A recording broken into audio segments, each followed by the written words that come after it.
So Thrive is a trauma-informed community center in Covington. Lindsay and I started about 5 years ago teaching a curriculum called Empowerment Self-Defense, and we actually started in local public libraries. And when we started teaching self-defense classes there, after the class was over, we noticed that people didn't want to leave. They wanted to stay in connection and community. And so we were like, maybe this is going to end up being more than self-defense. Maybe what we actually need is a community center. So now we are a fully functioning community center, complete with an in-house mental health counselor, and then a variety of movement and creative-based therapeutic programs, and support and education groups. So our idea is, to combat the isolation and disconnection that often comes with trauma or just stress in people's lives, with helping them to get more comfortable in their own bodies, with their own capability and power, and also to be supported by people who are also just trying to better themselves on the journey of life. And to no, go. I'm sorry. And just to talk about how great Lauren and Lindsay are, they also just opened up a second space. They've grown so much in the past couple years. Have you even talked about this? You've all done that in 5 years. I mean, that's impressive. Honestly, just to have a space going. Yeah, no matter where that is. It's been a whirlwind. Our original location we actually got during COVID because, everybody was selling their spaces during COVID as people were working from home. So we got like a little 800 square foot storefront in Covington, and we were teaching self-defense and then also trauma-informed combat sports, jiu-jitsu out of there. And we could only teach like 4 people in jiu-jitsu at a time, or like 8 people at a time in self-defense. And so we ended up renting a second space just a couple blocks away, also in Covington. And that is what we call that the annex. That's our movement space. It's twice as big, and self-defense, jiu-jitsu, Muay Thai boxing, yoga, dance, and there's like a fitness class, and we have a trauma conscious personal trainer that works out of there.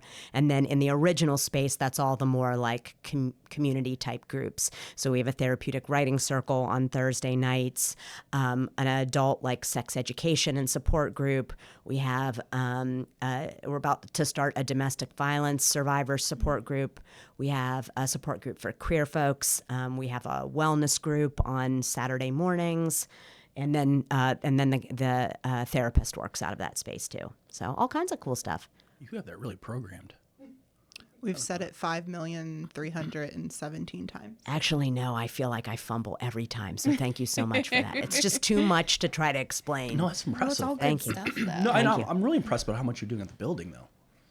I mean, I kind of understand with having a library and trying to keep it busy. Yeah. So I guess let's get back to what about me. What started in libraries? Like why libraries? So we started we have something called a 5-week series, which is coming up here, there are 5, we call the 5 fingers of self-defense. It's think, yell, run, fight, tell. And it's think is situational awareness, intuition, your attitude. Yell is what you say, how you say, and what you look like when you say it. Run is deciding when it's time to see yourself out of that conversation, that relationship, that event, that place, that situation, whatever it may be. And that's where we get into some physical escapes. Fight is that stereotypical self-defense, the striking, the hitting, the kicking, all of that stuff, but it's also knowing you're worth fighting for. And then tell, we put on our thumb because it can come in between any one of those. But tell is really about the aftermath of that, how we change the culture, and knowing that there are resources out there and what those resources look like. So we started this 5-week series, and each week we go to one of those fingers and we talk heavily into those. And so we knew what we wanted to teach. We just didn't know where to do it. And so I was like, you can rent out a free place at the library. So when we first started, we kind of, I feel like we were waiting for somebody to give us permission until finally we were like, we just have to do it. So we started out at the Sharonville Library, and I just rented out one of their rooms. And after I did that, Boone County Library contacted us and was like, hey, would you like to have your 5-week series here? And so we said, absolutely. And it was really cool because we had 15 to 17 people in that week after week, all 5 weeks. And it was really cool because the library said that that was their most retention, or the most retention they had for a program. So we started out in libraries and worked at a few other ones, and then we got our own space. So That's amazing. This is just kind of jumping around. But so how did you all get started? I mean, this is where my ignorance is. Are you quote unquote trained in jiu-jitsu, or is that just, okay, it's like, I don't know if it's like, is a formal training, or you're just like. Between the two of us, we have tried pretty much almost everything there is out there that is available to us in the tri-state area. But we took every self-defense class we could find while we were also training into martial arts. But then we got certifications in multiple different ways. So we are certified by the National Women's Martial Arts Federation in empowerment self-defense, the type of self-defense that we teach. And then we also are certified from Empowerment Self-Defense Global.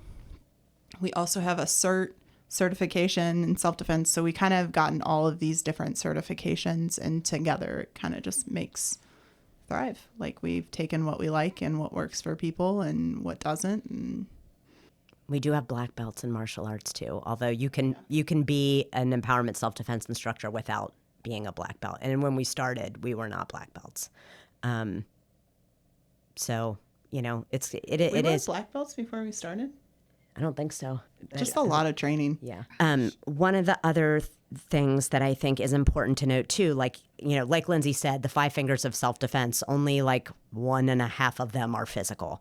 And the whole other side of that is the kind of like trauma-informed approach. And so in addition to having physical skills, an awareness of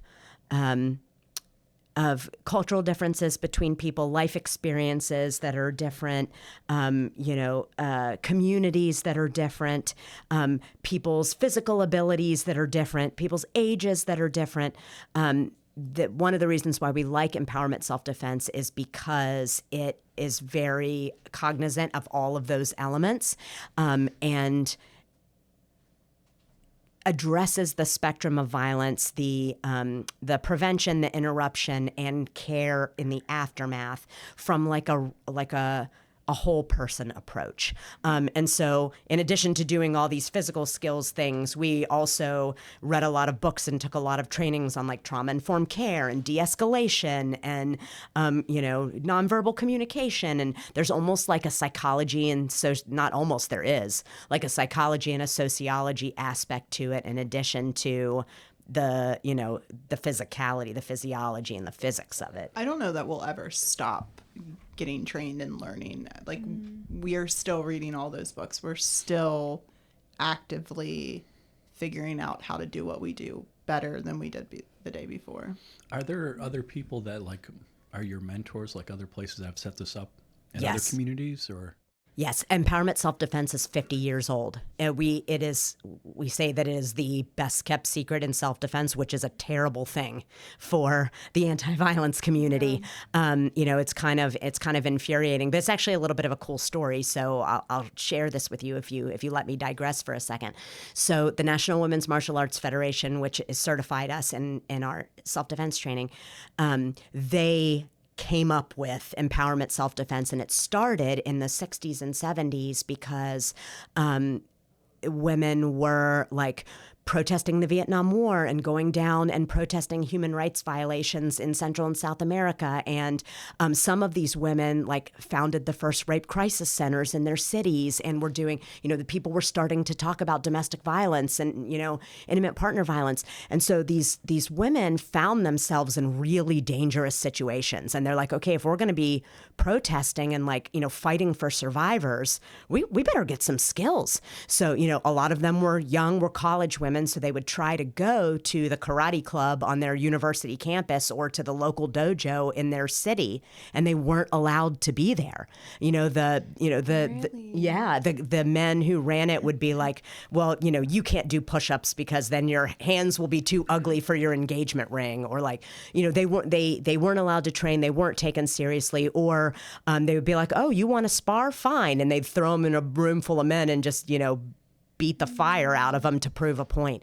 And so it sounds so much like a movie. I feel like they started actually circulating a typewritten letter that was essentially like, let's all meet in the woods. I think they met in the woods in upstate New York and then in California sometimes. And it is the National Women's Martial Arts Federation Conference now. It used to be called Special Training. So yes, there are mentors. Some of the biggest ones are Defend Yourself in Washington, D.C. One of our mentors is Clara Porter out of Prevention Action Change in Maine. There used to be something called Model Mugging that's now called Impact. There's Impact chapters in Boston and Los Angeles and Chicago, and so they've been doing this work for a couple generations now. We're just trying to keep the fire going. The last time we checked, I think we are the only ones in our area. At least when we started, we were the only ones doing empowerment self-defense near us. And I just feel like that grassroots where it's like, we're just going to get things done. Like that's how you get things done, Well, especially what you've just accomplished in 5 years. Yeah. I mean, that's a lot. I think that speaks to the fact that communities want this. And need it. Yeah. We just had a couple of women reach out to us from Atlanta who had found empowerment self-defense by going to the Federation camp. And they were like, there's nothing like this in Atlanta. We want to start teaching in Atlanta. Like, will you share what you know with us? And our response was like, thank you for bringing this to Atlanta. There's no reason why every city shouldn't have. Yeah, this isn't a product that we're selling. This is people's safety. This is human life. So I think it's the more the merrier. I think you said earlier you tried some things out that didn't quite work. I don't know if there's like jiu-jitsu that I don't know what other things didn't like. I'm kind of curious, like, what are the things that don't work and why? We're not going to live small in this world. Living small doesn't work for us. I think we took a lot of classes when it came to self-defense. We took a lot of classes in the beginning that we kind of got the same message over and over. Don't live on the first floor. Don't go out at night. Don't wear headphones. Don't go anywhere alone. Make sure your boyfriend or your husband or somebody is with you. Always take a dog with you. Always have your keys in between your fingers. Stay on the phone with somebody as you walk to the car. Don't look anybody in the eyes. Don't park in a parking garage. Don't do this. Don't do that. Don't wear this. Don't wear this. Do wear that. Like, it was all this really shamey, very like, you have to live very, very small in the world to be safe. I live one time. I'm going to live one time, and I'm not going to live the smallest that I can. I'm going to live the biggest that I can and do all the things. If I want to take a walk at night because I like the sight of the moon, I should be able to do that and not have to think about all the ways in which that's unsafe. So in the beginning, what didn't work for us is all the shamey things, all the rules. I want to be able to be safe in my own body and in my own environment, which is why we choose to do empowerment self-defense. I also think that there were a lot of things that we were told that that disempowers us and kind of degrades us as women. And like, I want to be empowered to defend myself. I shouldn't have to degrade myself in order to be safe. I would love to say. So I went through the 5-week series. Was it 2021, 22? So as a participant, I just remember leaving every session, not only like, I can defend myself, I can like take care of stuff, but you do like, it's that empowerment feeling and the way you leave feeling that way and so supported and like, yeah, I can take on the world. Come at me. I can do all the things. And I think that is just such a powerful feeling that Lauren and Lindsay do such a great job cultivating. Yeah, you're still situationally aware, but you're not fearful of life. You're ready to take on the world. For us, situational awareness is actually the first line of defense. Like that's your mental self-defense, and I'm so glad that you brought it up. And then you have your verbal self-defense, which is like your boundary setting, your ability to use your voice, and then your risk assessment. And then if you have to fight, you can. Everybody thinks of self-defense as just the fighting part, but if you do the situational awareness and you do the boundary setting part, then the best fight you can have is the one you never have. And that's what we're hoping. It's fun to hit pads. We're in a weird career where I hope my job doesn't exist in 20 years. I hope that there is no need to teach people self-defense, but we do not live in that reality. So I guess what kind of feedback do you all get after the 5-week course? Like, have people told you, I learned this, I felt this way? Stacy? Thanks, Sean. I feel like I was like a layup. No, so like I mentioned, like, you do feel it. Like, you do the 5 weeks, and it's like every Saturday you leave and you're like, you have this great class, this great community built, and then you feel a little bit like a hole's missing where you're like, but I want to go to class. I want to be part of that community still. Right. Like, I love the self-defense piece, but you like, it really is that community and that validation where you're like, or empowerment, I should say, that they just we can always knock it out find of the we can park. always find room for a group. They're vibing after 5. We can keep it going. I as love long as- that. and we know, do positive. that. And that was a huge part of why we had the community center, is because people didn't want to leave. And it's because you're in this empowering space. I feel like Lauren and I joke all the time that we have this like perfect little thrive bubble where sometimes you forget the rest of the world exists, because you're like, I can't walk into my job without leaving feeling like I am the cool kid at the cool kids table. And so we just keep adding programs sometimes because people are like, well, can you do this again? Because like I'm free tomorrow and I want to hang out with all of you. So can we just have another class tomorrow? And Yeah. it's I the mean, whole that feels feeling. very accurate. Yeah. you all would be great speaking at conferences, actually, and not about what you do, but about what you do, if that makes any sense. I mean, as No, far as I love conferences. They have the best free food there. So I'm down. especially when they're in cool places. But Let I mean, us know if you have any. Yeah, no, because I'm just thinking, because it's like it's a process. You guys are talking about community engagement, and you start off with the smallest group you could find. I mean, that wasn't a purpose, but I mean, like, and then you build out, and then on top of that, people are feeling comfortable, and then they want more. So all of a sudden now you're doing writing, and now there's a fitness part of it, and it's all, these are just tools. They're just great tools. You're exactly right. Yeah. I think there is. I think the secret sauce of that is if you meet Lauren and I, we're leggings, Chuck Taylors, t-shirts. If you see us speaking at a conference, we might look a little more professional, but not too crazy, because we're just real people. Okay, so so roughly you've been doing this for 5 years in this training, and so you picked up the training and a building at the same time and just started running. Yep. We don't know how to sit still. So I like that. I was gonna say, I get the impression that's a lot to take on. I love it. I think our biggest thing is because I told you we split into 2 spaces.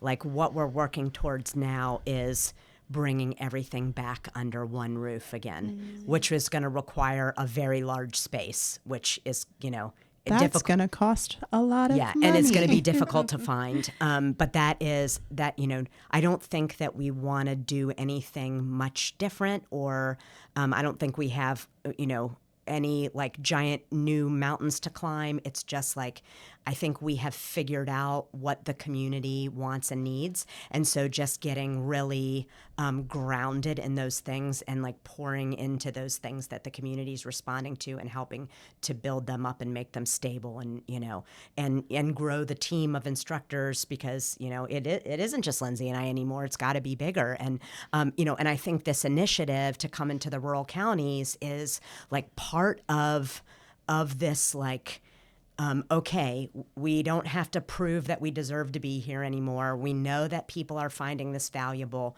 Now, like, let's just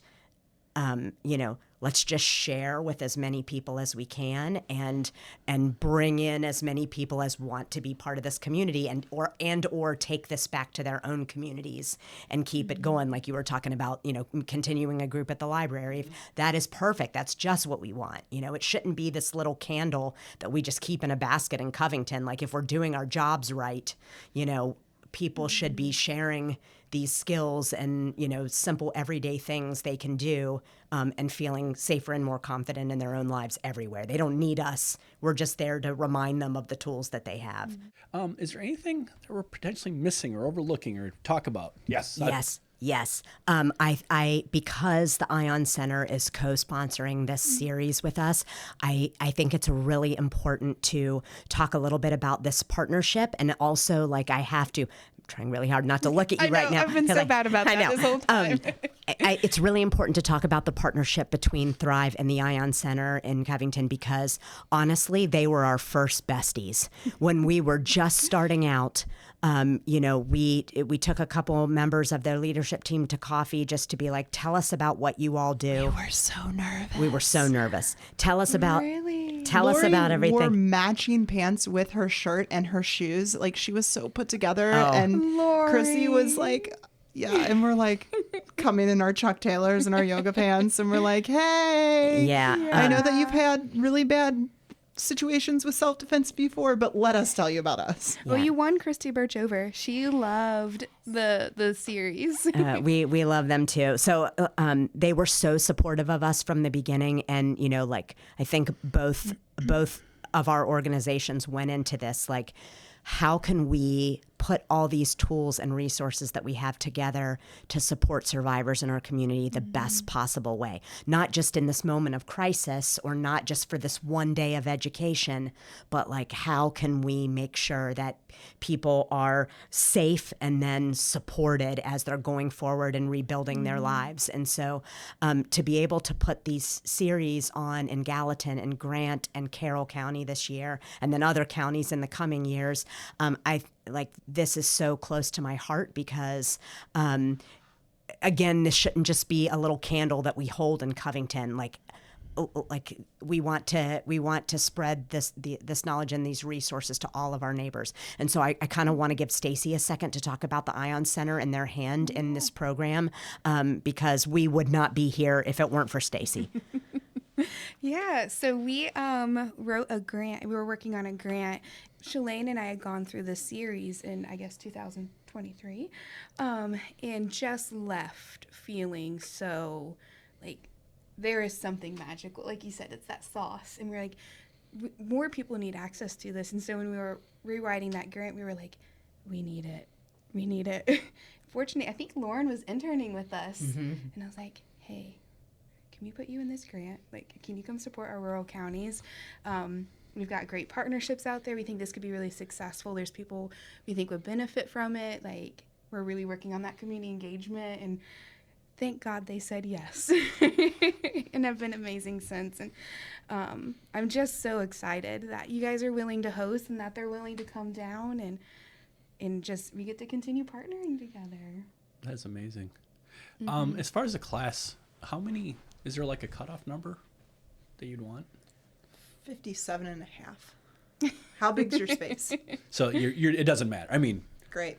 That's our answer. Yeah. What room can you put us in, and how many people will it hold? We That's very awesome. much believe safety shouldn't be a luxury. That's amazing. It should be. All right. Is there anything else we could add? Yes. We could put in? But I think it also works too, just how our work complements each other so much, where it's, because we do so much crisis intervention work where it's like right after the crisis, right? And we navigate the crisis with them to provide that support. But then there does come this like, well, what's next? And it's like, what does that look like? Mm-hmm. And this is such a beautiful, they offer different services and we can't. So it's like, have you tried Thrive? Let's go over there.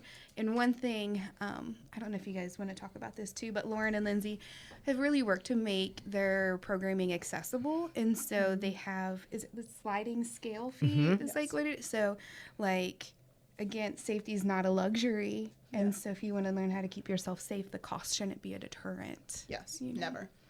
We also host a 5K every October for Domestic Violence Awareness and Prevention Month. And after we pay all the things that it takes to run the race, any money that's left over goes into our community fund or our Sponsor a Warrior fund. And so if there is someone, say, coming out of shelter or getting, starting to live on their own again, and they would like access to the programs, but there is just no money at all. It's not even sliding scale money. They can reach out to me and and ask for access to the community center or the community fund, and that is something that's there for them, and that's something that we're very happy to be able to offer. And the 5K is October 4th this year. Oh yeah, it is. You don't have to run; you can walk. Anybody out there that likes races? Lauren and Lindsay, can you talk a little bit about the ages that go through the classes? That's a great question. I This could was not your have asked it. question. You did, because when you asked me, I was thinking, maybe Sean wants his 16-year-old daughter to go through it. I do actually. When you were talking, I was like, Yeah. and then she does dance, and I'm like, oh, body movement, that's very important. Yeah. You know, But everything's a dance in our house. That's right. So But then he was like, no, I was thinking about another community lady who is older. And I was like, absolutely. self-defense is has no age. Right. So. Well, and that's the answer. Self-defense has no age. Now, we do say, so I'm a domestic violence and rape survivor, and I say that in the opening circle. So if you have not had those kind of conversations with your younger ones, just know that we have conversations about what unhealthy relationships might look like, and pre-incident indicators and things like that. So we don't have an age limit or an age minimum. We use the parents' discretion on that. But it is for everyone. And the cool thing about it is everything we teach is so adaptable for any body type, any different inabilities. It's all adaptable, and it's not... For some reason, every time we teach a class, somebody's like, oh, are you going to throw me around? Absolutely not. No. I mean, we can if you want us to, but that's extra. But there is something for everybody. And again, we hit on that verbal and that mental so much that you're going to get so much out of it, even if you're not comfortable with doing the physical stuff. We also operate on a line of consent, which means you don't have to do anything we tell you to do. You get to decide how much you participate or how little. You can also learn by doing things in slow motion, or you can learn by watching. It is a blank canvas that you get to decide what paint colors you're using here. So age-wise, it's for everyone. If you're a parent bringing in a younger child, just know that we're going to have some serious conversations. I would also like to say that for any minors that parents might want to have attend, we just ask that a parent come with them. It's totally fine. We teach a parent-child self-defense in another program, but because we are so focused on consent, technically minors can't consent to anything. We can ask for their assent, but before we even hold their wrist, even if the minor is like, yeah, I'm fine with this, we always like to have the parent there to be like, is it okay if I hold your child's wrist so they can practice this wrist release? So, we're totally open to minors being there. We just ask that a parent come with them.